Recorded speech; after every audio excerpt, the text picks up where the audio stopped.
Hey guys and gals, Merry Christmas weekend. I get an extra day off, so I get a 4-day weekend. I thought I would share with you one of the most pivotal chess games in the history of the game and the reason why. This is Richard Reti versus the world champion Jose Raul Capablanca, 1924, New York.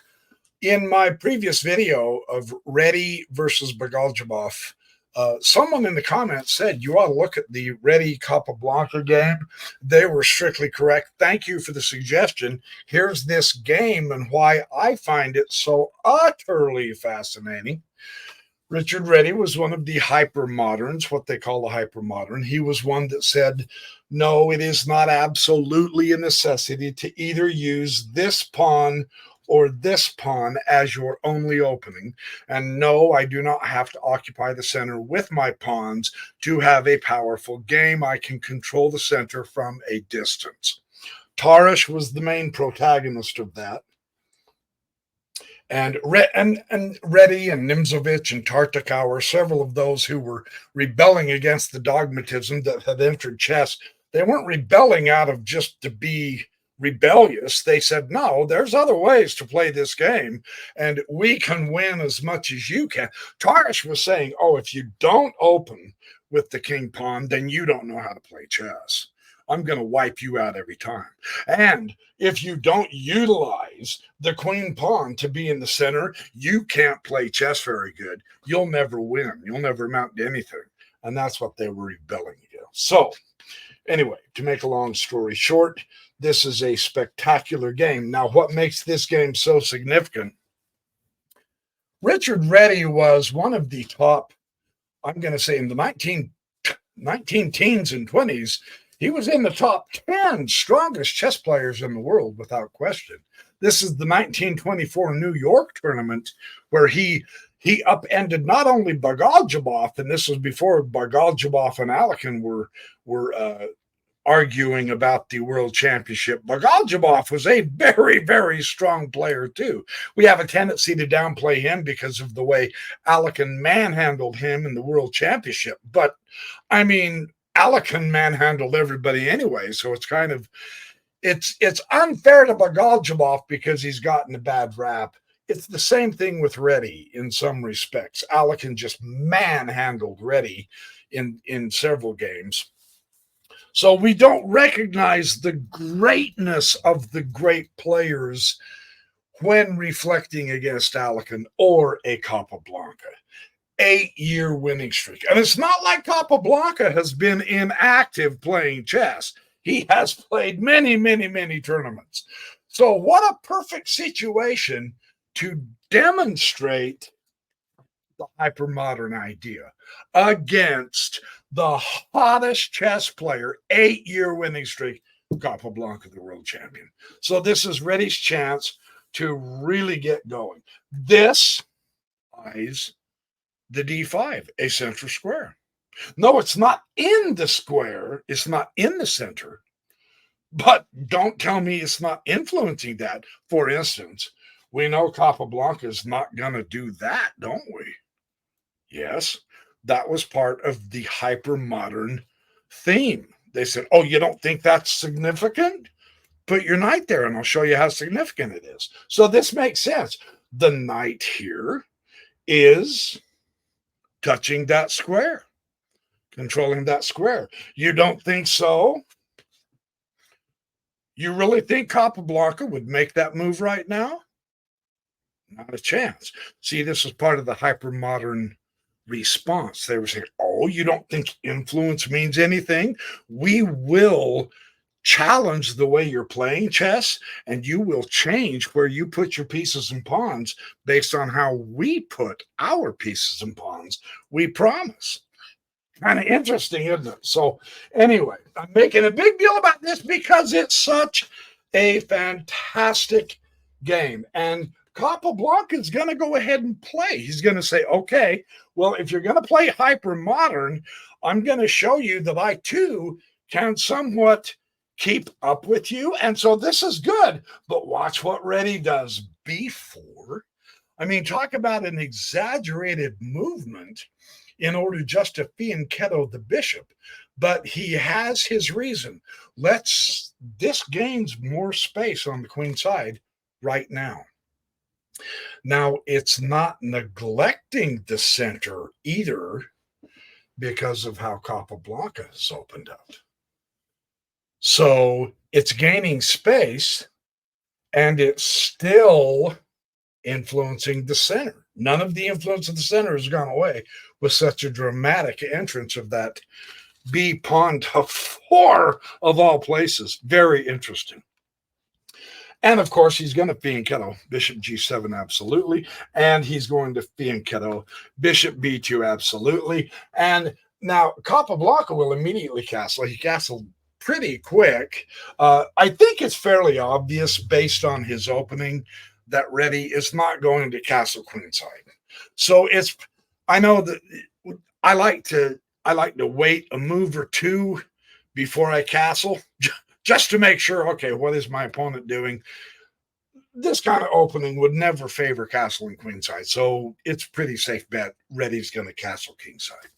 And it's a pretty safe bet that he's going to castle. So he goes ahead and castles really, really early. It didn't hurt him in any manner. Reti bumps the g3. Capa bumps the b6. Reti fianchettos the g2 bishop.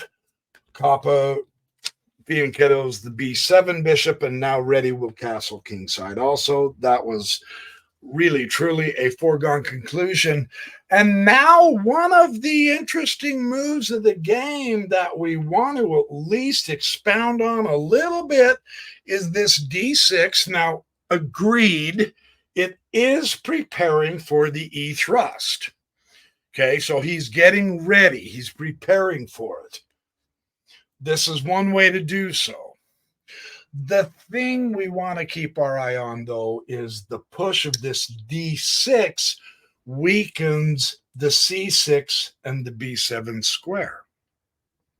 The light-colored squares. And agreed at this point in the game that white bishop, the white squared bishop, is more than compensating for the weaknesses in the squares. That's all good. But what happens if the bishop is exchanged or lost? Then the weaknesses of the queen side light squares becomes a big deal.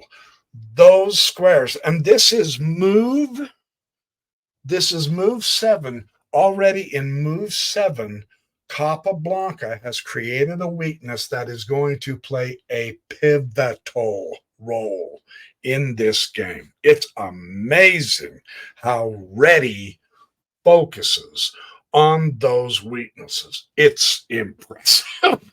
Wow. So I just wanted to point that out.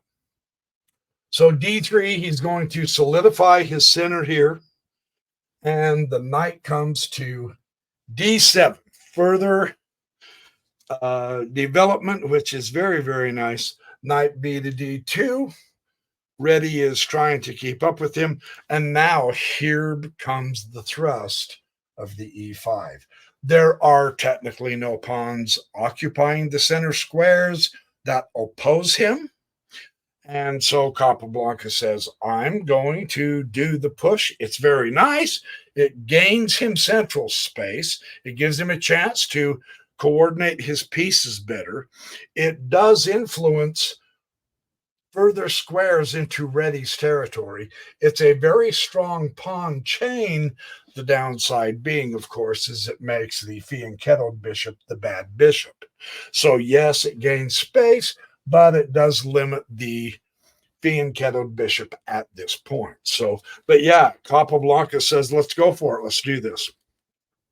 Let's put that baby right out at e5. Now, Reti, of course, has some options. One way you can undermine this center, because they know it's from the center that you win the chess game. So you can't let Capablanca dominate the center through occupying it either.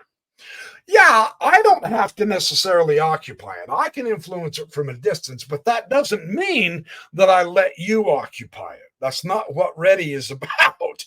So he can undermine this. One such way is, of course, to hit there on the c5. However, with the b6 pawn, also, that's probably not going to be the best way at this point without some further preparation. Another option he's going to have is hitting the e5 pawn itself and taking away, opening up the center, because the rooks are going to want to play a part in this game. That's typical of grandmaster play. So there are ways to undermine it. I'm just pointing that out. Very interesting. And Capablanca comes to c2. So what, or I mean, Reti in coming to c2 gives note to Capablanca. Capa would love to keep pushing the pawns. That would be a nice thrust. Now, without further preparation, you can't advance your pawns without having them backed up by the pieces. So you can't just go throwing them out there. You're just going to simply lose them, right?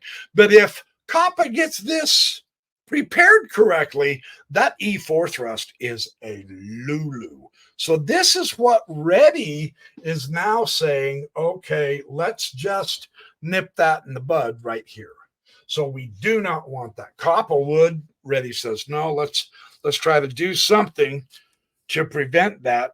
And now we see the rook e8, of course. So further preparation, Capa is just basically talking out loud through his motion that I'm going to advance the e pawn. They both know this. That's the plan. Reti has also indicated I'm going to advance to d4. This is why Capablanca put the pawn there for the moment anyway. If he can prevent d4, this is a good thing. And the rook on e8 is eyeing the e2 pawn. So that pawn is not exactly strong. He hasn't pushed it into the center. It's not supported, etc. So this is a great place for that rook, without question. And now Reti puts his rook on the d file. So we have Capa on the E and Reti on the D. And of course, there's all kinds of stuff in between. Once again, just notice the rook is across from the queen. Anytime you can put the rook across from a queen or a king, doesn't matter how much stuff's in between them, it's not a bad strategy. But what Capablanca wants to do right now is he's saying, okay, for the moment, it's all good here. I want to make sure I'm not missing this. Queen c2, rook e8, rook f to d1. Okay, yes, and now here's where he plays the a5. So the queen side has better space, which gives Reti a more capability of coordinating his pieces into an attack. So Capablanca just wants to put his finger on the pulse here. He says, okay, let's just keep our eye on this. Let's not let it get into a steamroller, or let's not let the queen side get out of control. At this juncture, if Reti was to go ahead and pass on by rather than exchange, it would give a very good hole here for the knight, because Capa owns the c5. That's a great hole for a knight. So pushing by wouldn't be a good strategy. On the other hand, he's kind of in a pickle, because exchanging, who's to say he would retake with the pawn? Why not the rook and have the open file and the rook actually up into the game, dominating the fifth row, right? So this is a little bit tricky. It's a good move by Capa. Reti proceeds with caution, and he says, okay, for the moment, I'm going to leave the tension here, but I'm going to make it so that we open up the A file. And if they exchange rooks, they exchange rooks, but let's keep the tension. I don't want to be the one to take. Grandmaster Igor Smirnov, to take is a mistake. That's one of his sayings. Absolutely. To take is a mistake. For now, let's leave the tension. And again, we've seen this already and we will see it some more, where they leave tension more than not. The other theme that becomes very, very interesting here, if I don't lose my way, A3 and now H6. Now this is interesting because Capablanca is eyeing the entire board, which is what made him so fantastically powerful. So the center is safe. The queen side is basically safe. There's not going to be a wipeout here. Let's make sure our king side is also safe. And what the H6, although there are commentators who say this isn't the best move, it's not a strong move. It's not a disaster. It's not a blunder or a mistake, but it's not the best move he could have made. But what he's trying to prevent is the knight G5. The way the setup is here, and it does prevent that. But what if before the move, he could get both those knights up here?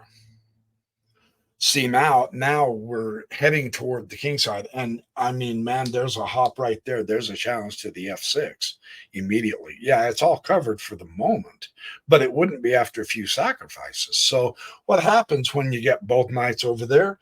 Your queen is going that direction. Your bishop is going that direction. And you get some rook open files. So Kappa's trying to see ahead. He's trying to think ahead a little bit. And he's saying, okay, I'm going to prevent this G5 with this H6. That's the theme.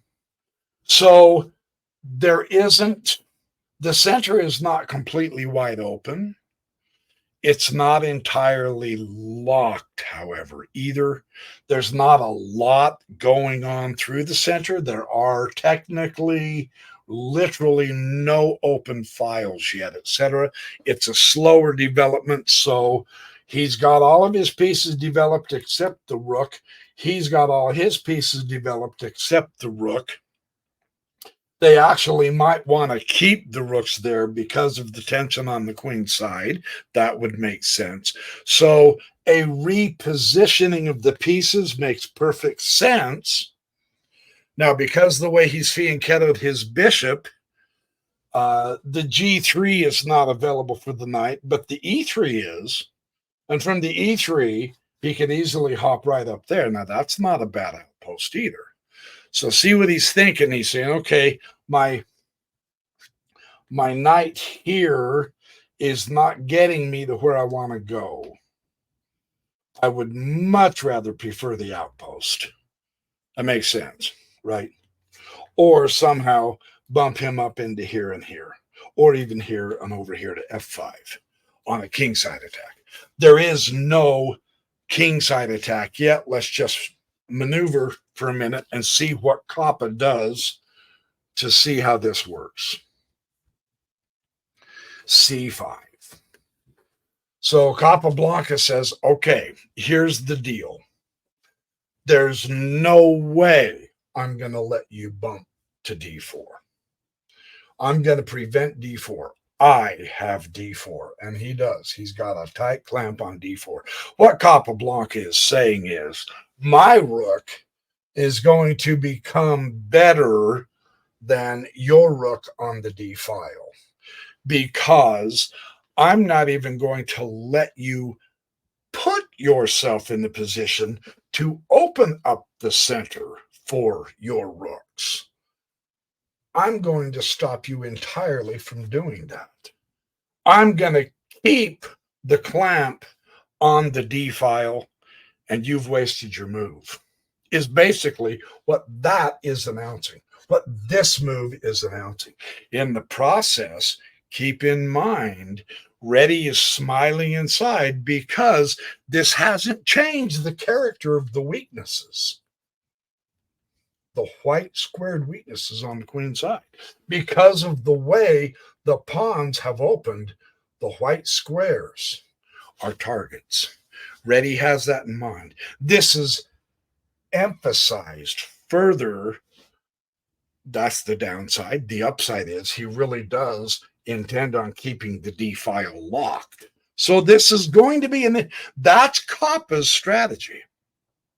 So it makes sense that Reti's strategy is, well, I'm going to use the D file anyway. That's where I put my rook, and I'm going to use it. So let's see how this works.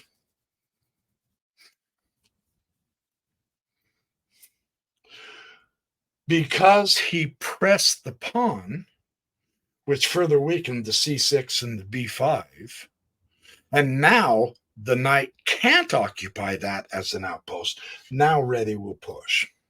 Now he's going to push on by. There's no reason to open the A file when it's a much stronger placement here, because what this does, now that he has emphasized the weaknesses of the light squares, Reti is going to take advantage of that. And he's going to say, hey, that's a great looking square for a bishop or a knight. I want that. That one's not bad either, but that one is superb. So I want that. So in a way, Capablanca is playing right into Reti's hands. He doesn't know it just yet. So we'll see what happens. And Reti is going to reposition his own knight. And this is interesting too, because the question is, with this repositioning, just like Capablanca has done, is the knight heading for d4? Just two more hops and he's there. Now, if he could get it there, he would be crowing. That's sensational. So we have a potential argument of seeing a knight here and a knight here, a white knight and a black knight. So, because technically speaking, with this type of stonewall setup that Capablanca has set up, and with the long pawn chain of Reti, it does favor the knights rather than the bishops. It just looks almost inevitable, doesn't it? The white squared bishops are going to be exchanged. Now, this is going to favor Reti because that's his bad bishop. Now, we call it bad bishop because the pawns are all on the white square, but he's not behind the pawns. He still has the influence on this magnificent diagonal. So it may be by definition a bad bishop, but it's a very useful bishop. It's pretty much the same thing with this is Capablanca's good bishop. Now, the downside is Capablanca's bad bishop is really bad. It's going to be a while before he can do something, while Reti's bad bishop, but good bishop, I should say, has targets potentially down the way, because he has not advanced his pawns. No files have been opened just yet. So Reti is the one who's going to get rid of his bad bishop, potentially. And with his good bishop, he will have targets, and he can create weaknesses by pushing his pawns. So this is going to be an interesting strategy. Seems to me like that's going to be the plan of each player. So let's see how this works out for them. b5, knight f8. So he's going to be rearranging, attempting to go to e4. Here, d4, I meant. And so Reti bumps up to e3. So Kappa has said, I'm not going to let you onto the d4 with your pawn or your knight. I own d4. Well, Reti has put his rook. Yeah. And Reti has put his knight. Yeah. And now Reti has put his pawn. Yeah. It's obvious Reti's going to go to d4 next. Yeah. He's going to fight for the d4. And yet Capablanca is the one that owns it. Or so he thinks. This will be the shootout at the OK Corral. So Kappa brings up the c. Now, the queen to c7 is also an interesting statement. What Kappa is going to say is, okay, I concede. Technically, I thought I owned d4, but I can see you're going to be able to overwhelm it. Reti is going to win d4 because he has 1, 2, 3 defenders. Capablanca only has 1, 2.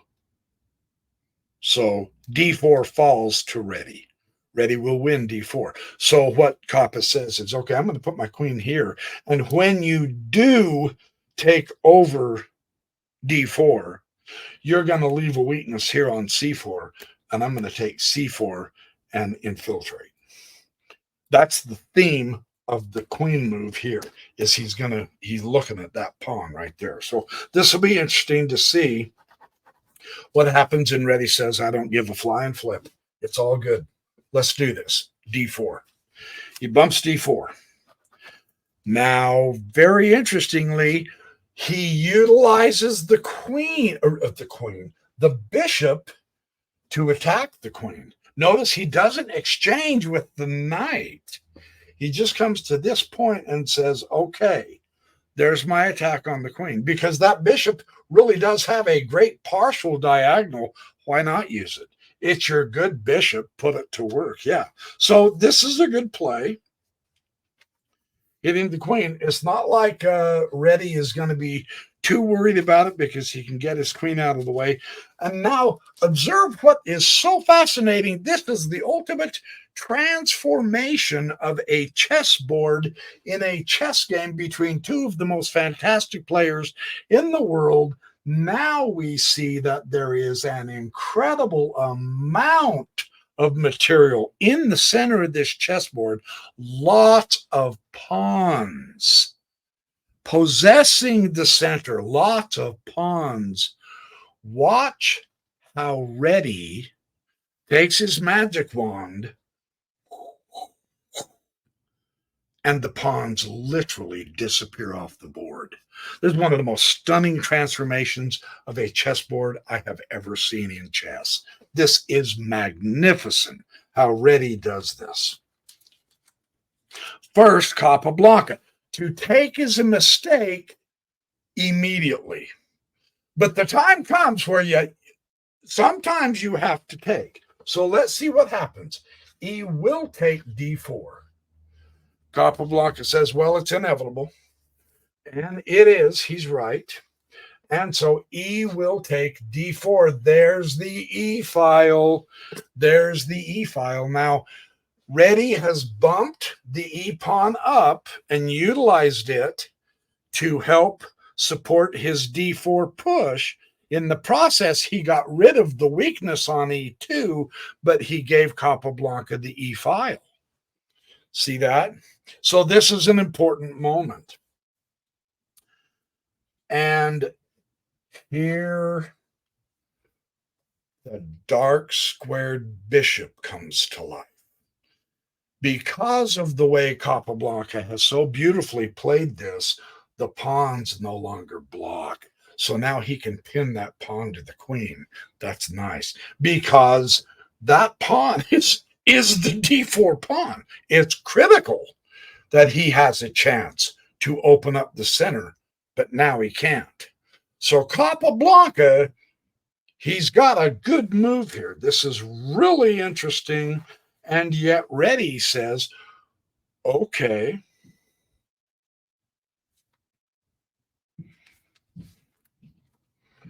I can still come down to d2.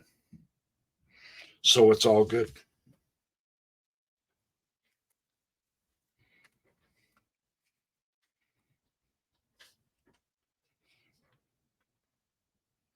And C will take the d4 pawn. I hope I played that right. That looks funny.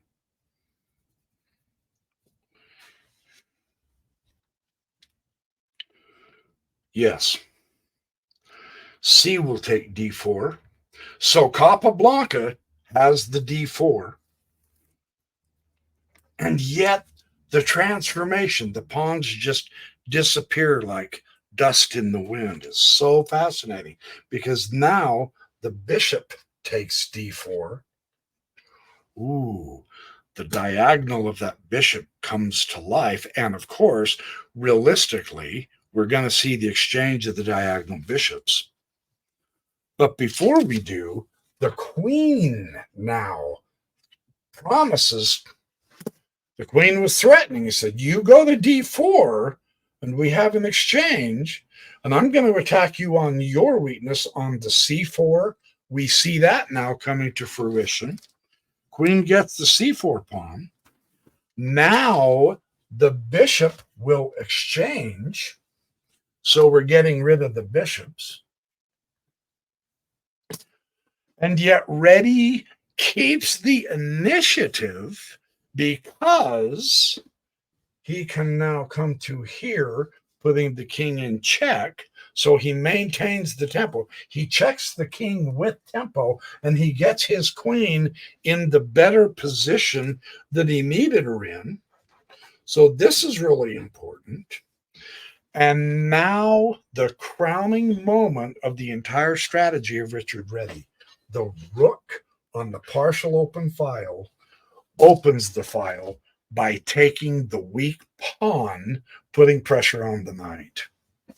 Now, this is simply magnificent, because the one item I want you to keep your eye on as well, not only the d5. Now, remember, Capablanca was trying to show Reti that you put your rook on the wrong open file. My rook is going to be stronger on the e file. Now look who's got the strong rook, but look who else has the weak c6 for an outpost. That pawn hasn't left. That square is now Reti's square. That Capa abandoned on move 7 in order to clamp down on d4, which he did not get.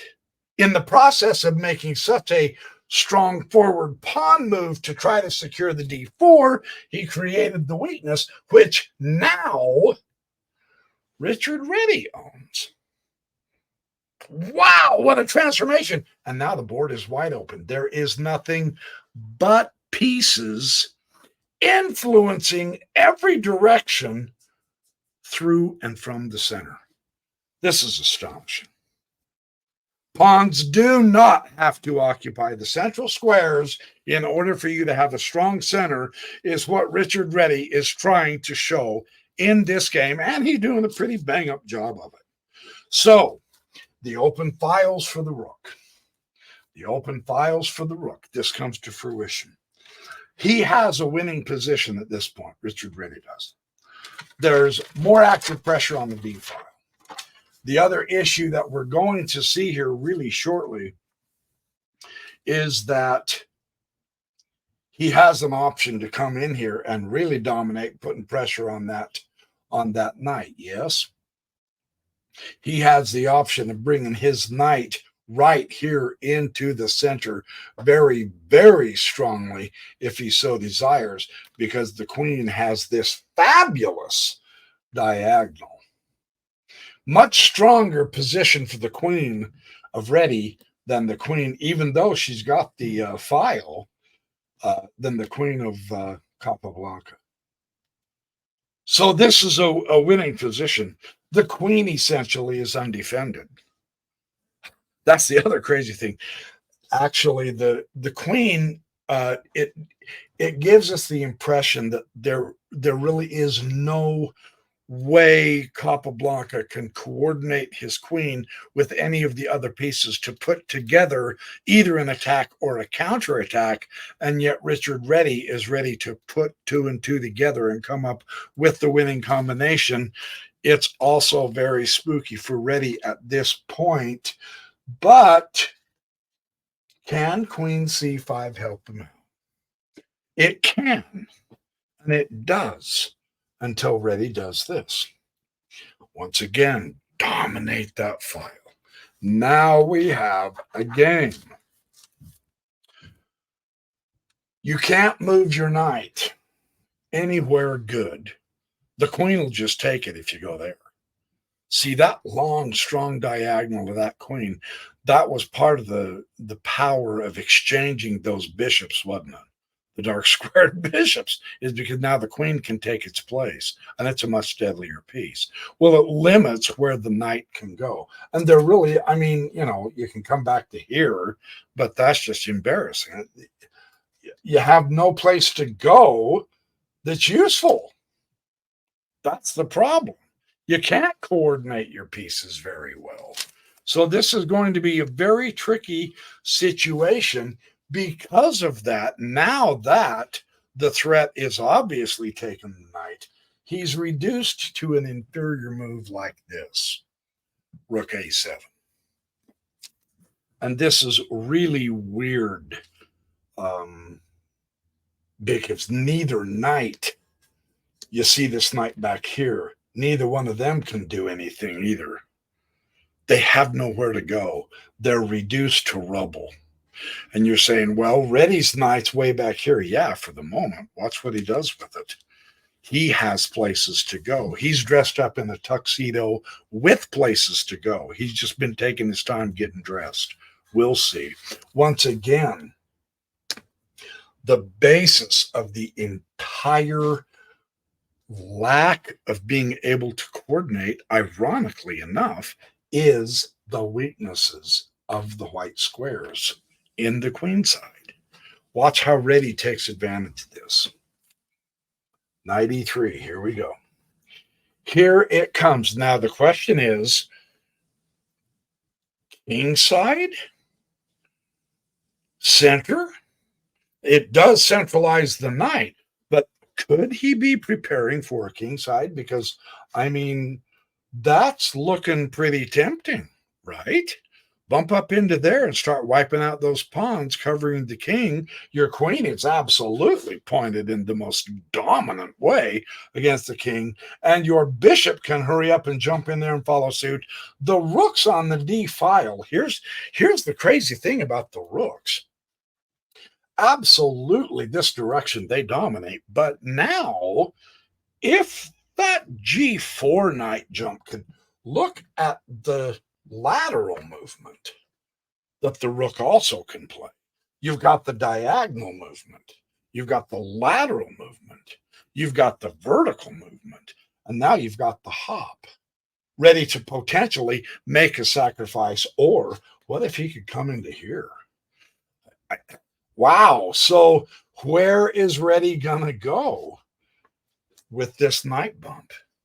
There is some serious kingside potential issues here.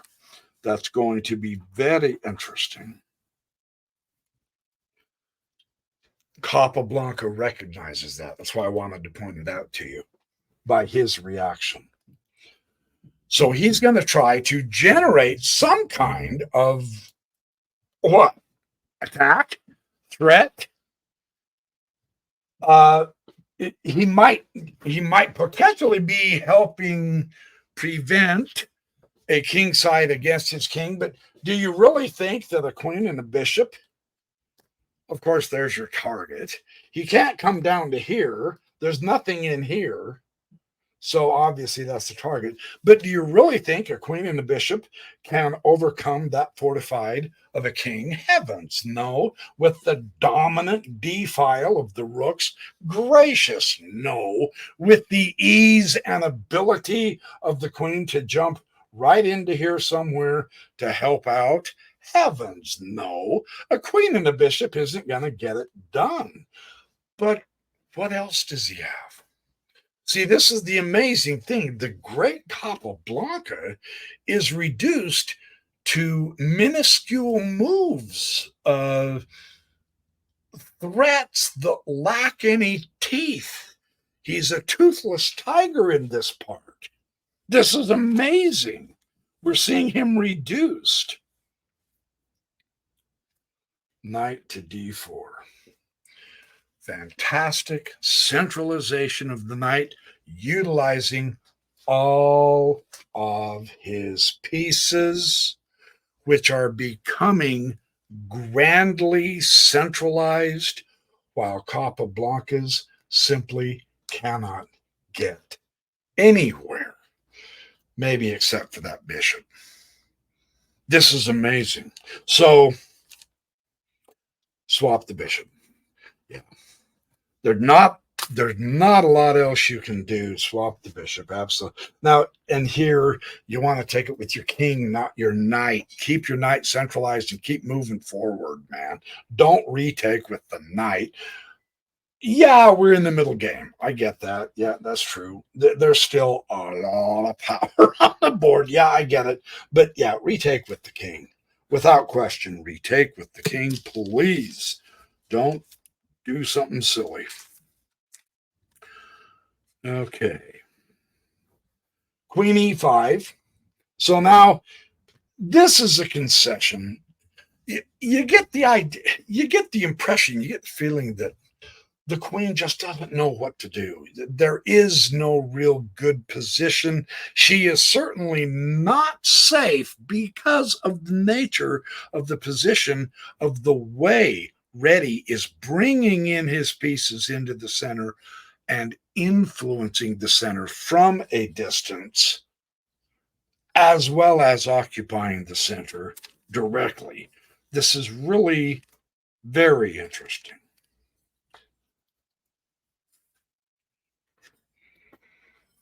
Hit the queen. Once again, moving forward, greater centralization with tempo. The poor queen just has nowhere to go. She has nothing to do except run because there's nowhere anybody else can do anything. You'll notice the last several moves have just been the queen, but White has been able to bring in a rook, relocate both of his knights. Are absolutely, those are masters of the universe, right? Excuse me. Those knights are masters of the universe. Absolutely astonishing. Once again, there it is. Knight c6. The weakness that Capablanca put in move 7 now becomes the ultimate domination of Reti with his knight on an absolute fabulous outpost, coordinated with the d-file rooks and the diagonal queen. And now the queens are bumping each other. What do we do? What do we do? Rook comes to, wait.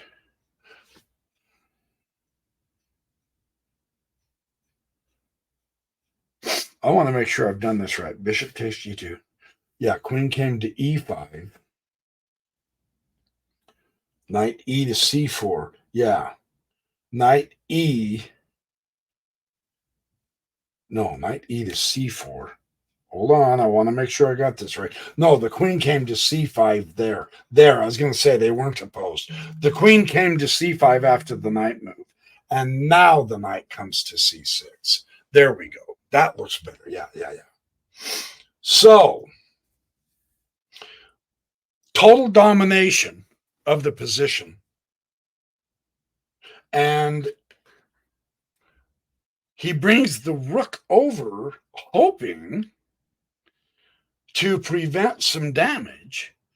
If he has to, he's going to have to lose the exchange. There's no question about that. That knight cannot be allowed to stay anywhere near where it is. Watch what Reti does. He brings the knight back to e3. What does this do? It gives Capablanca a chance to bring his knight to e5 so that he doesn't have to lose the exchange. He's not going to have to take the knight with the rook. Now he can exchange it with the knight, which is a much better type of exchange, even though he's still in a very bad position. And Reti's crowning moment is rook d5. And it's here that Capablanca resigned. And the reason why is because now Reti is in such a dominant position, either through the distant or the direct possession of the center. Now he's trapped the queen. There is no, yes, the pieces were protecting the king over here. They've had nowhere to go. There has been no good squares anywhere. They never could put themselves together in any kind of a coordinated fashion, while Reti's pieces were absolutely the epitome of cooperation and coordination. And now you lose the queen. So the game is over. The great Capablanca resigned. Now, what's interesting is in the notes to this game, uh, the hall where the tournament was taking place heard that the world champion had lost. Everyone and their dog expected him to win, especially against this crazy new type of playing of chess that they had heard about, but nobody really believed. And yeah, he'll get smoked. I mean, Cop is just going to beat him with both eyes closed. The whole hall stopped playing and came and congratulated Richard Reti, while Capablanca snuck out without being noticed, of course, because he got manhandled. Well, now Reti's opening, this is called Reti's opening, is here to stay. Although it's not as popular, I mean, I've never used it. I don't know if I ever will. A lot of grandmasters don't use it now, but it's here to stay. And especially the dominant theme now of the hypermodern has become part and parcel, an integral part of our magnificent chess game that we love to play. So many openings have been developed utilizing the hypermodern mix with the whatever other stuff we can do. So it just enriched our chess is what it did. So the 19 teens and the 1920s, just 100 years ago today, has made our game so much more enjoyable. So let's be grateful as we look back 100 years ago. There was the pivotal game. So hope you all have a Merry Christmas and a Happy Holidays. I will be doing more chess videos this weekend. I do have to go get some shopping done. I mean, come on. Yes, chess is the priority, but shopping, come on, keep a balance. I'll be back with more games here just shortly. In the meantime, you're awesome. Let's have some fun. Be safe out there getting ready for the holidays. So see you soon.